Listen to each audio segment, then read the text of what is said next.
Are y'all ready to get this started? 3, 2, 1. Hey, I know what time it is. You know what it is. You are now tuning into the best business radio program in Central VA. Turn it up. On the mic with Mike on WJFM Radio. All right, good morning, everyone. Welcome back to the Fusion Hub. This is your host, Chris Mayfield. I'm the founder of Perfusion Consulting, a local business consulting firm here in Richmond, Virginia. Today, we are hosting our monthly nonprofit leaders panel. This is an opportunity for you as a listener to hear about some of the great nonprofits in your community, to get involved, opportunities and invitations to join the good work that these folks do. I'd like to always start my show with a message. If you're listening today, I'm sure, like many of us, you are busy and you have a lot going on, but take an opportunity at least once today to be kind to yourself. We all have a lot of demands. We all have people that want us to do different things and pull us in different directions. But even if it's just a brief moment, take an opportunity today to do something kind for yourself and improve your life. So with that, I'd like to start the introductions down here with Nanette. Nanette, good morning. Good morning. Thanks, Chris. Thanks for having us all. I'm Nanette Shore. I'm a fundraising consultant. I work with nonprofits to help them excel in their fundraising efforts in all areas, and so that they can raise more money to deliver more services to our community. I'm thrilled to be here today with an amazing group of people who do such great work in our community. So to begin, thank you all. I can be reached at nanetteshor@gmail.com, and I look forward to a really exciting conversation today. So thank you, and I'll turn it to Amy. Hi, everybody. I'm Amy Nissenson, and I'm here in a different role. I am a funder, a private independent funder. I run the Mary Morton Parsons Foundation. We've been around since 1988, and we fund nonprofits throughout the Commonwealth, mainly in Richmond, for capital projects through challenge grants. And we can be reached at mmparsons.foundation@gmail.com, and you should visit our website. We've just updated it, and I'll talk to you later about some of the exciting changes coming with the Parsons Foundation. And good morning, I'm Chris Martin. I'm the Director of Workforce Development at SOAR 365. And SOAR 365 is a Richmond area nonprofit organization that creates life-fulfilling opportunities for individuals of all ages with disabilities. From our Human Services program, we have such programs as pediatric therapy, children and youth programs, adult day programs, and our summer camp out at Camp Baker, which is in Chesterfield County. We're at 4 locations. We have Staples Mill. We have our Saunders location, which right beside it has a wonderful park, Park 365. Our Westwood location, as well as our Camp Baker. We also have a business solutions program where we hire people with disabilities and support those folks with disabilities, that focusing on those individual needs and their desires and dreams and goals. As a director of workforce development, I not only support individuals that are working on their internal jobs, such as janitorial, grounds management. We have out at the Defense Supply Center, we have a huge contract at Bellwood where we have the Welcome Center that we're in charge of. We welcome folks that come into the base that's there, take care of those IDs. We also do the 911 dispatch there, as well as janitorial and grounds management. We also clean up about 600 miles of road, 600 miles of road in Henrico County with our mobile crew. Which is, cleaning up just the trash alongside of the road. So those beautiful roads that you see in Henrico is done by SOAR 365.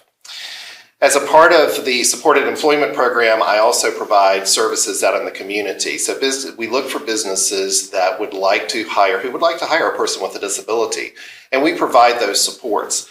As a part of the supports, my job coaches provide such supports as situational assessments, where we start out with a person with a disability and trying to understand their interest and the supports that they need and the strengths that they already have. Then we move into where we do job development, and we look at, we try to match a business to their strengths and their interests.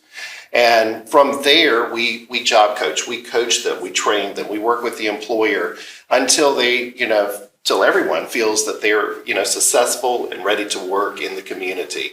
And we never leave. We're always there to follow them, follow along. We check in with them every single month, check in with the employer, check in with the employee that the business has hired. We have quite a few businesses. We have about 60 businesses in Richmond that have started to work with us. And we have placed about 30 people in employment since COVID.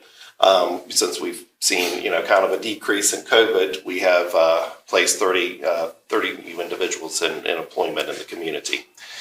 I can be reached at 804-381-5405 and also chris.martin@soar365.org.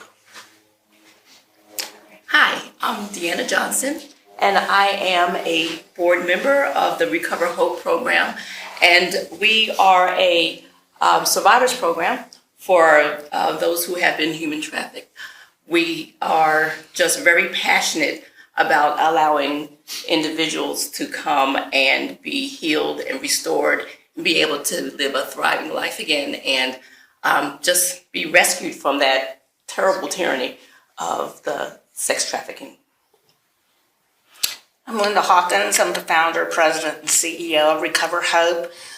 We started Recover Hope right when the pandemic started. So our original mission was to create a home for survivors of human trafficking and help them get all the services they need, whether it's mental health, physical, spiritual, any kind of thing that they need there. It has, during all this time, we've had the opportunity of during COVID, to be able to get a lot of education. We have sistered as a partner with Thistle Farms, who has been doing this kind of work since 1997. They're in Nashville. And we are using part of their model, but customizing it to the RVA. We actually are starting South Central Virginia, where there are very limited, if no services at all down there. We are also, we're getting ready to start helping with police academy training with some of the new laws that's come into vogue. We're going to be doing that. So we're getting to work with not only the survivors, but those that see the survivors that go into do a sting operation and help rescue them from human traffickers or buyers, as we would call the ones that are purchasing them. One of the things we just learned at Thistle was that we aren't rescuing them, we're providing them the opportunity to rescue themselves through the services. It's a choice for them. And so those are the things we're doing. We're getting ready we are looking for a property that's in a non-disclosed area, not right on the road, probably in Chesterfield or in the Tri-Cities areas, to house them so that we can provide safety for them, but also get them to the resources. And and our vice president's going to share with you some of the events that are coming up in our league. Hi, I'm Danelle Radford. I am the Vice President and Director of Operations of Recover Hope. And one thing that we're very passionate about is also prevention of human trafficking. So we are planning to purchase curriculum so that we can teach young people about the lures of trafficking and how to avoid that situation. And on June 4th, we will have a table out at the kickoff of National Night Out in Chesterfield, near the Chesterfield Courthouse. So we're really excited about that. And we've been going for about 2 years. And like Linda said, we are looking for a property. And we will have a big fundraising gala in October, hopefully at Virginia State University. So we have a lot of things that we're excited about, and we feel like we're just getting started. Well, good morning. My name is Bonnie Cawthorn, and I have the honor and privilege of being the 22 Christmas mother for Chesterfield and Colonial Heights. We are not new. We have been an organization for 50 years, and we are celebrating that anniversary this year. So there will be lots of activities, primarily in July, for Christmas in July. We've partnered with many businesses in Chesterfield and Colonial Heights to have spirit nights, as well as we have a sushi restaurant developing a sushi roll just for us. So look for that rollout all month long. Yes, we've never done that, so that's kind of fun. It's great for me to see how creative people can be when it comes to partnering with an organization like ours that does just share the magic and promotes happiness, hopefully all year long, but specifically during the holidays. All our information is on our website at cchchristmasmother.com. So you can find out how to volunteer with us. We need lots of volunteers. We need, obviously, financial support. You can sponsor a family. You can come and work in the center and help with distribution. So if you have a special talent, we can find a place for you to use those gifts. So thanks for having us, Chris. My name is Robin Tulfian, and I'm the founder of Shoed, which is short for Shoes for Good. You can find our information at shoed.org, or my email address is robin@shoed.org. We are a local nonprofit. We started back in September of 2017, and since we've started, we've given away over 10,000 pairs of shoes locally. Which we love that number, and it's only going to get bigger. We collect men's and women's new and gently used running shoes. We recondition those shoes, and we distribute them to those who are homeless or living in poverty right here in Richmond, Virginia. So everything's kept here, which we love. Typically, those shoes are given at soup kitchens and food pantries throughout the city. We also have started working with Richmond Public Schools, which we're really excited about. Again, the COVID thing happened. We knew there was a need in the community. We started getting calls from the coaches at John Marshall High School in particular.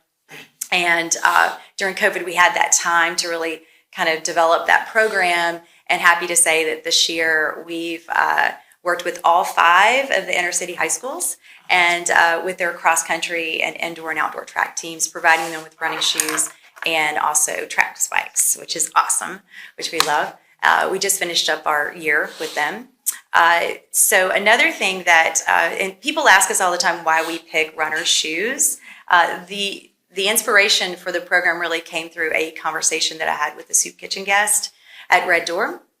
And he asked me the question, I wonder what happens to runner shoes after a big race. And what we found when we started researching that was there was no one really collecting them locally on a consistent basis and also keeping them local. And so that's one of the things that we wanted to do. And we feel like we've done a pretty good job of keeping that local and just enjoying every moment of it. What we found with, we really target avid runners' shoes. They retire their shoes after between 300 to 500 miles. And they will go through about 3 pairs of shoes annually. We're on the flip side of that, those living in poverty are walking about 10 to 15 miles a day. So we really wanted to work with really finding a way to have the folks here in Richmond who have the need to be able to walk forward in comfort and dignity. And that's what we've been doing, and we're loving it. A few things that we've got going on. We've got just keep an eye out on the website. We have a lot of folks who are starting to work with us. One of the things that we've started this year is the sponsorship program. We're really finding that people in the community are wanting to find ways to get involved in what we do. And we have these really cool things called Shoed Shares at different soup kitchens and food pantries throughout the city.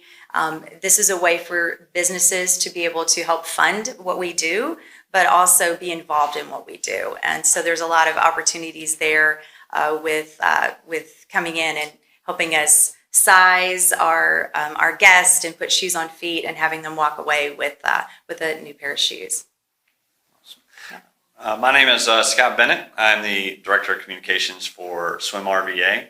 We're a nonprofit where our mission is to elevate swimming in the Richmond region, making aquatic fitness and water safety more accessible. So our mission is access. How do we get the community more access to facilities, to water, to programming, affordable programming, to education on the importance of water safety and water fitness. We We have a Learn to Swim program where we give cost-free swim lessons to second graders in the region. We cover everything from the transportation, it's during the school day, to the water, the instructors, the safety, and we provide 7 lessons to them once a week for 7 weeks, and trying to really provide them not only the tools to be water safe, but also the skills to be active, healthy, and fit for the rest of their lives, because then aquatics is something we can do till we're 150 years old, taking gravity out of the picture, and so the importance of that water fitness program as well. And so we have a Swim RVA Autism Swims program. We have we have a workforce development program. What we know is that 50% of the population does not know how to swim, and it's the number 1 leading cause of accidental injury-related death for children under 4. Number 2 for children under 14. It's the number 1 for children with autism. 10 people are drowning every single day, and this is happening in our own backyards. So it's really neat to see the progress. We actually celebrated our 10-year birthday just last month, and so we also feel like we're just getting started too, but we're excited for the future, and thanks for having us.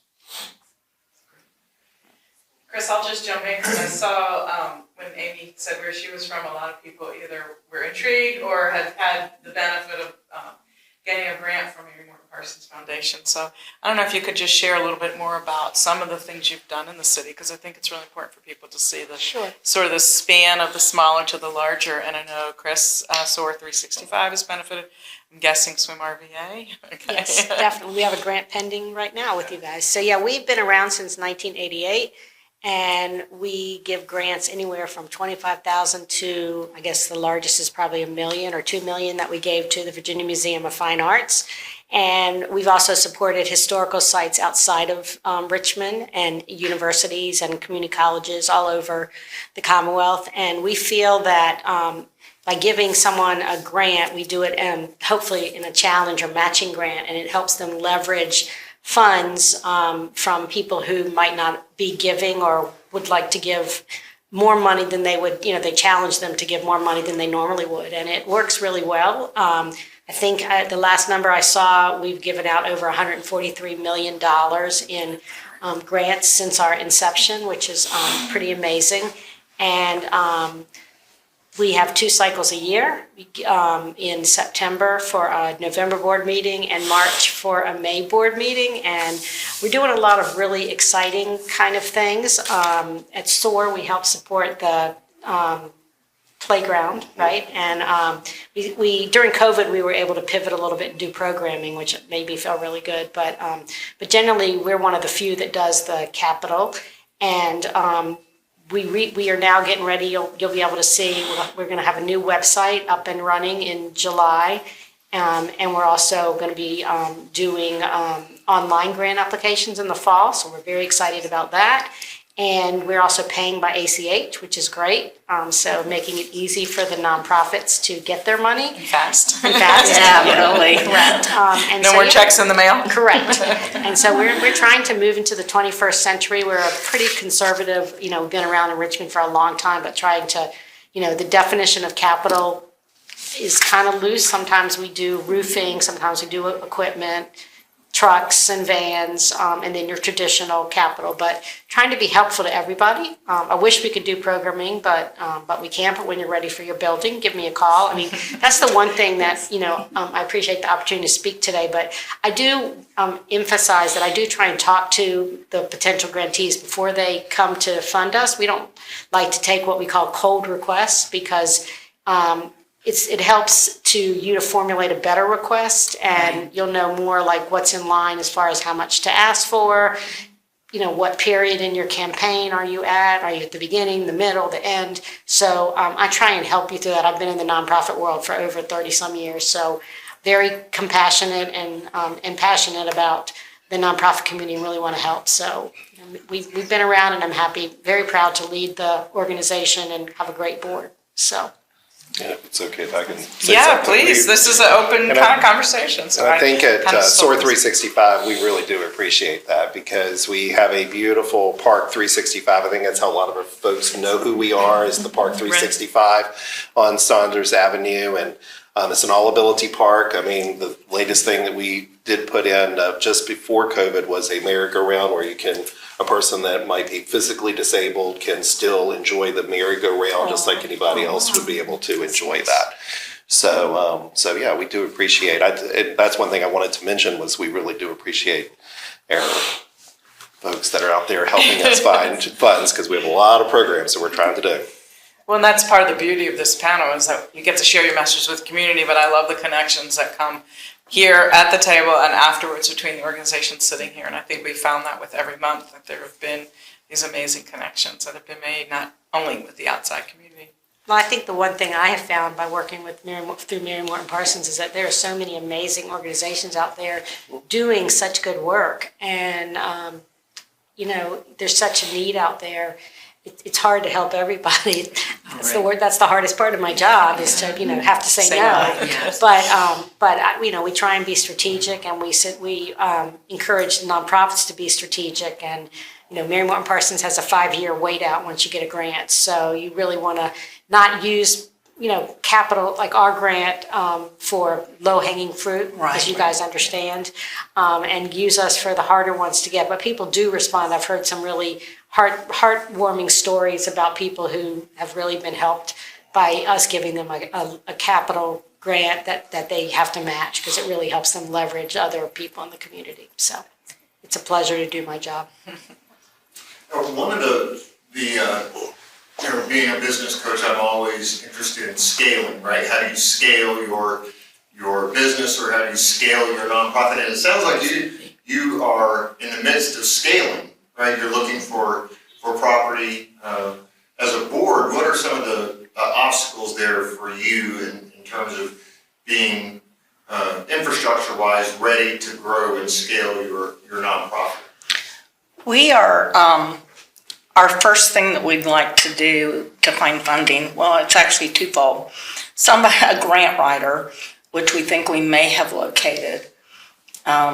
When I was working with a nonprofit on the prevention side of this, we tried to do something, but fitting something 150 words, but they want to know every word thing. It's like, really? So that's one of the things as a grant writer. We talked about before we were starting about getting things added to our website. We need some talents in that. But the biggest thing right now is getting the funding so we can start hiring staff. You can only do it on volunteer for so long. And we're in the midst of developing program. And I would like to have our program manager to be a part of that. So I'm kind of at a standstill on that because they're the one that's going to be running it. They should have input into that. We're very big on empowering. So those are the things we are scaling right now. And it's like, which needs to come first, the chicken or the egg? We'll take them all at one time, thank you. So, our thing is we've been very blessed to have multiple entities brought to us with skill sets. And now we're looking for these particular skill sets. We've got a phenomenal active board. We have police, we have a retired colonel, we have what is your actual formal thing that you do with children? Trauma-informed care. Yeah. And that's who we are. Now everything is gone trauma-informed care. So it's having people that already know so that we're training the new people that come on board. And it's the constant learning. But those are skill sets that we need as volunteers, but now we need to start hiring so this can become real, as they say at DCU. Let's make it real. So, if that answers your question. So, Christmas Mother. Yes. I've been in the nonprofit world for a few years, but I've never come across Christmas Mother before. So, help me out a little bit with what is the purpose, what can we do today to help you to make sure that everybody has a great Christmas? I'm assuming it has something to do with Christmas since it's in the title. It does. So Chesterfield Colonial Heights Christmas Mother, as I said, has been at committee for 50 years. It actually started more than 72 years ago with Lucy Poor, who's a big Chesterfield known person. And so we do provide Christmas. And with that, that includes a large toy and a small toy, usually a few soft bears or from donors, an outfit, socks and underwear. They're traditional, every mom gives that. And as a Christmas mom, that's what we do.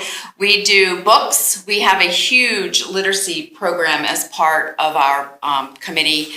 As a matter of fact, I was reading, sometimes you have to go back and read thank you notes. I don't know about you all, but, just to remind you of, and the words were just popping off the page between the moms, and there were great drawings from children that thanked us. And one of the thank you notes was that the mom really appreciated the books that her daughter had gotten last year because, of course, they've been remote learning, and she was so happy to have books because it was going to help her with school. So, of course, my book committee chair people, blew up the phone.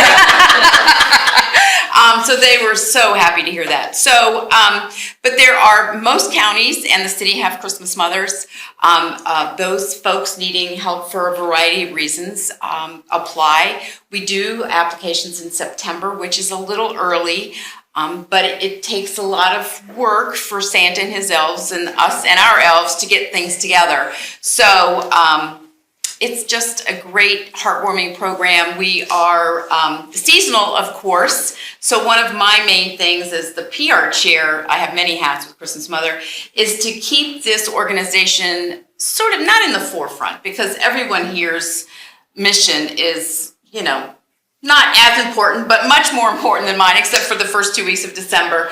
But just to remember that Christmas is all year, and that just that magic and that believing, and that you started with being kind to ourselves this morning. I mean, if the world just put a little more kindness in itself, it would be a good thing. So.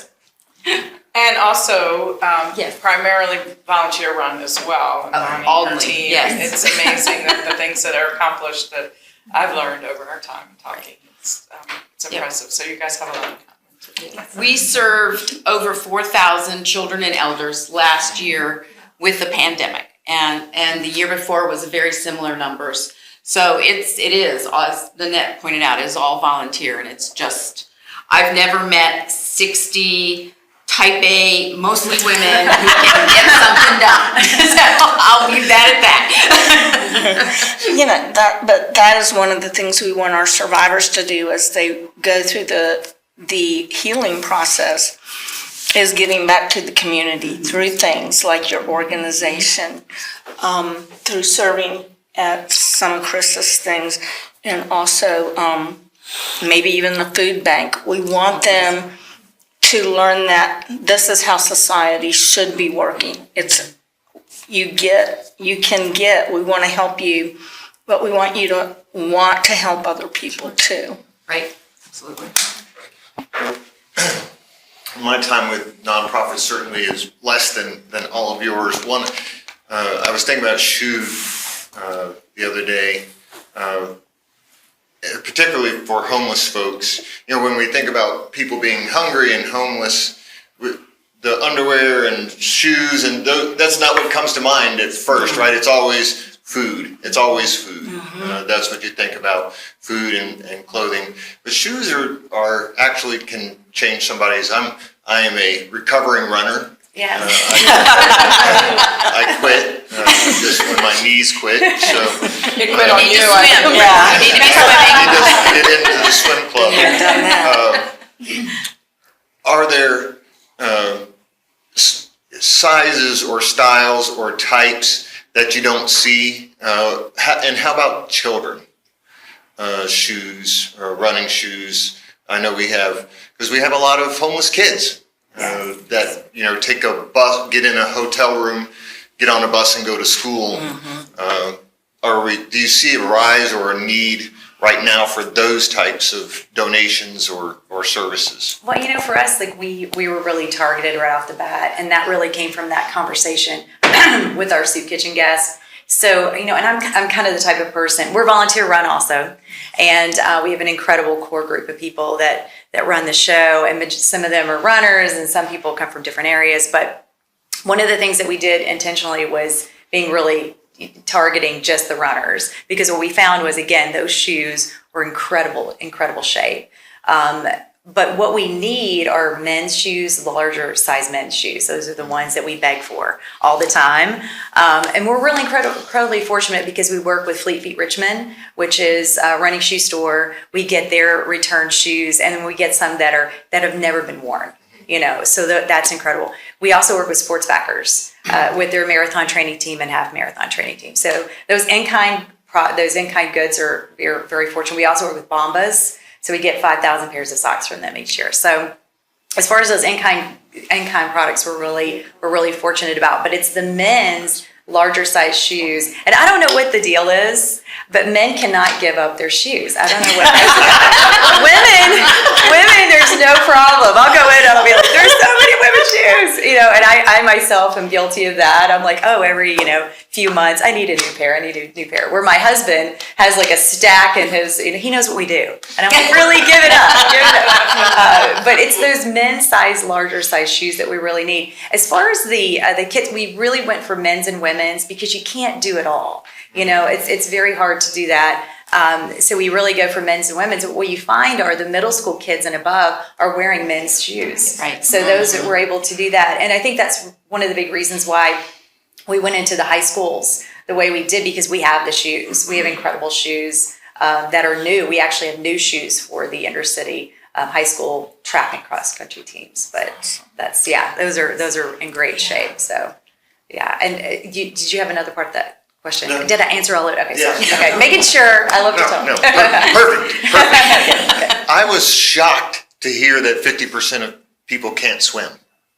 Yeah. I find that, for those of you who don't know me, I spent 24 years in the Marine Corps, and twice a year you have to do a swim call. Mm-hmm. And I've seen hundreds, probably thousands of people that enter the military and can't swim. In fact, in some branches, if you can't swim, you can't even join.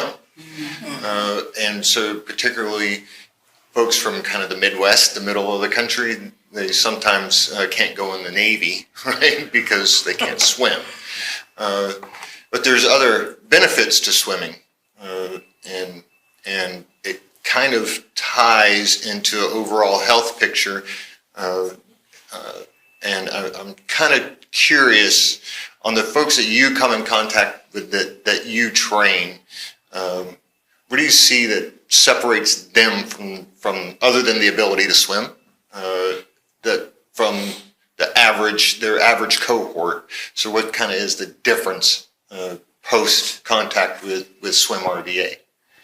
Well, number one, it is amazing to me the staggering number of people that don't know how to swim. And I honestly didn't know this until I started in a swimming organization in Christiansburg. And the amount of people I've met that don't know how to swim is unbelievable. I'll give you a better number. Not better, a worse number. 66% of children that qualify for free reduced lunch will not know how to swim.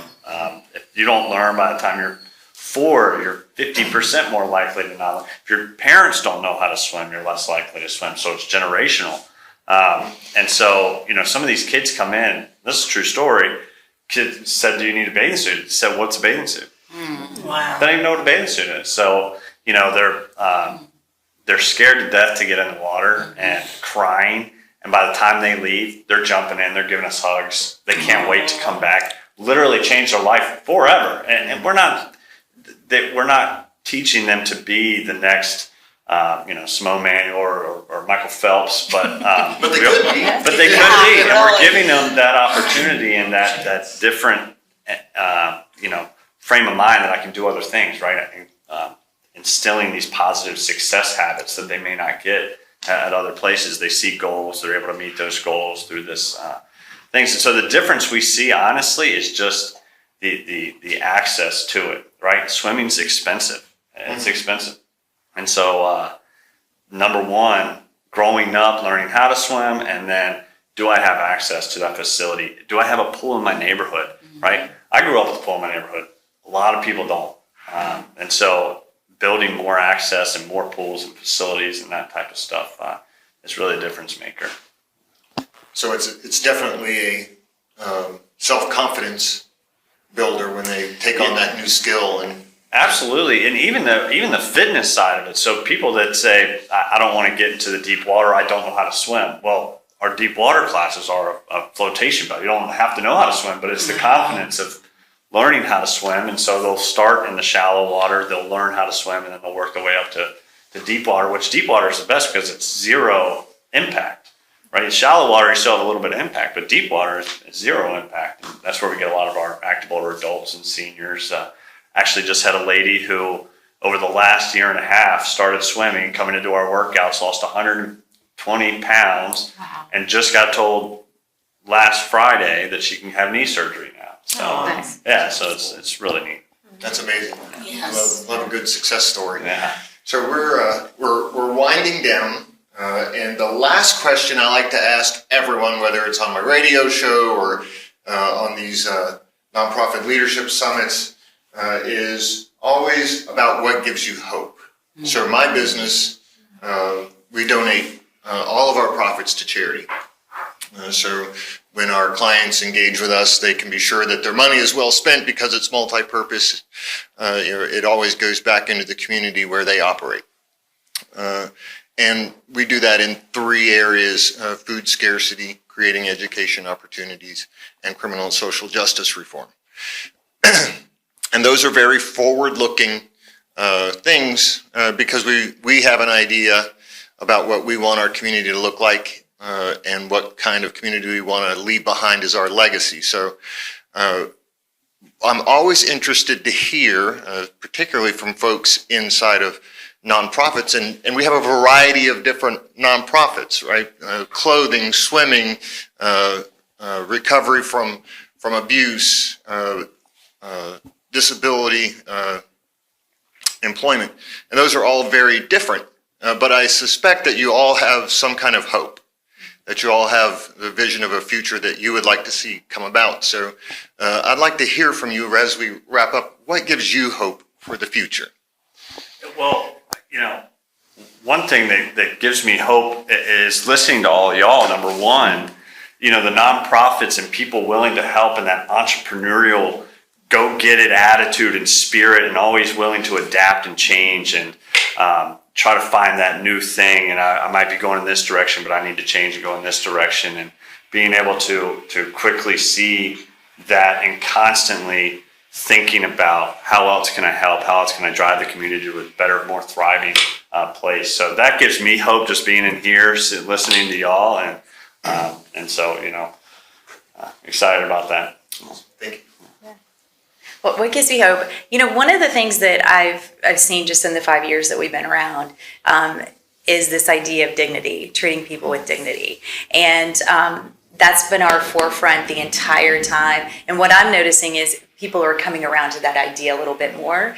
And again, we bring up COVID. I don't know if that people had time to think about things or what, but what I'm seeing, just even the quality, for instance, the quality of donations that come in for shoes, what they used to be and what they are now. And people are understanding that let's don't wait. Let's don't wait to donate. Let's go ahead and give it.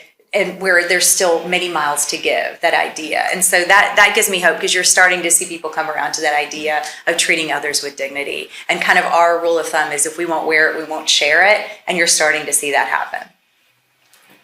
My sense of hope comes from the good and the generosity in the communities that we live in. And I think the last 2 years have been an excellent example of how people had their own issues, but were still willing to give whatever they could give, and in a variety of different ways, because we had to change our programming. So I'm always so very pleased to see the generous folks that just support each other. So there is good in the world. Linda and I just came back from a national conference in Nashville, Tennessee. It was put on by Thistle Farms, and because they've been doing what we're planning to do for the last 20 years, we were able to meet survivors of human trafficking who are running their own business. They've been sober or free from drug addiction. They have their children back. They have master's degrees. So seeing people that have survived human trafficking and completely recovered and are living fruitful lives, that spurs us on to do what we're doing. I agree with what Danielle says. We're a faith-based community, but somebody said, well, what if they're not a Christian and they come in? We don't care if they're a Christian when they come in. Our job is to love them back to wholeness. And we know that we're not always going to be successful at that. Each person is different, but the hope that I see, seeing those women that were leading nonprofits of their own to serve others, what better measuring stick, what better standard can you measure how well of a job you've done? Are there going to be failures? Yes, but you look at the glasses half full and that we can succeed. Just the things that we've had to change in the time during COVID. You know, it's given us hope because never once did we have to consider shutting down. It was always, if you're not going to get to do this now, this is what you're going to do now. And so we have followed God's leading, and He's changed the traffic cones multiple times a day, especially when COVID began. We were like, like everybody else. But we have had to do introspection of what do we want, and people really do care. They're starting to value other people, and that for me is personally, to value people is just huge. And so if we can pass that along to somebody, and you see it just in talking to people that aren't trafficked. So. What gives me hope for the future, I think the resiliency that I see in human beings is outstanding. We've come through going, toward the end, and we're in this still COVID thing and working with people who have been abused and have had horrible situations. And there's still this amazing piece. There's this little part of them that says, this is not the end for me. And I think that gives me a tremendous amount of hope and gives me an opportunity to get behind them and push them, not too hard, but hard enough to say, I can come out of this. And when we're working with victims of human trafficking, it's even more important to help them know that their lives matter and that their experiences matter. And there's nothing that has to hold them once they're out. They can go forward in their life. So I think that resiliency is important. I think what gives me hope is right here at this table. I think when we all kind of come together, I've been in the field of working with people with disabilities for 36 years, and 30 of those years were spent in the school division. And a lot of our children and students that are in the school division need services early on in order to help build them and make them or have them be the successful adults that they can be. So I think it's just wonderful having all of us here at this table and learning so much about so many organizations. And I do agree with you. I think it's so much about partnerships and how we partner with people, how we look at our organizations, how can we partner together too, even if they are adults now, what can we do to change the course and get them to that master's degree and so forth. And of course, our financial and our fundraisers, we couldn't do it without you all either partnering with us as well to get those funds. So I get hope every day when I talk to potential grantees and I hear about what they're doing in the community. And then I especially get hope at the Parsons board meetings in November and May when I love the fact that our board members want to help so many people and we can give out such wonderful grants to help people. So I have a lot of hope every day. Yeah. Well, my hope is that you must listen, because every month I say it's the people sitting behind this table and extended, those who are doing the work. And I've been in those roles, raising money or providing, connections to the nonprofit. It's hard. It's hard to go home every day and appreciate what you have when you know what's not being done. And there are many days that it took a while to kind of pull myself together to say, okay, it's okay, but I'm going to help change the world. And so thank you all. Whether you're making the hard decisions about who to give the money to and saying no to somebody you know is deserving, but you can't say yes to everybody, or same thing in y'all's, you can't be everything to everybody.